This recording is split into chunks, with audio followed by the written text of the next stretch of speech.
You work with men over 40 trying to learn how to manage life with an ADHD diagnosis or a potential. To those folks, and honestly, like my audience is mostly women, but to anyone, we'll say, who's been diagnosed or suspects they might be diagnosed or have ADHD, what's that first step of advice that you would give them? Yeah, I would just say, if you think you got ADHD, there's probably a good chance that you do. Um, and definitely, it depends on how old you are.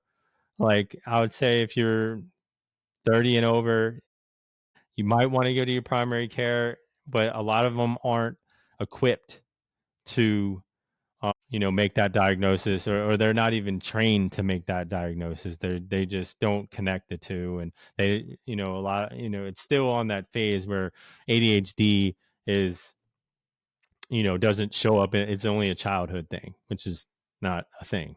Like, you can get better with it. You can manage it. Um, Look into, um, maybe getting an ADHD coach or a therapist. I would definitely go with a therapist or a psychologist, going down that route. And you don't necessarily need a diagnosis. Like, I never got one. I asked my therapist if I needed one, and he said that, honestly, diagnosis, in his opinion, he feels that they are more trouble than they're worth, because a lot of them don't do it in the right way. And sometimes you can get diagnosed for something else that you don't have. Like, PTSD in children can look like ADHD. So if you're getting, and those are two different treatments and they don't work together. So it's like you could end up getting worse through a diagnosis. So, it's unfortunately going to be a little bit of trial and error.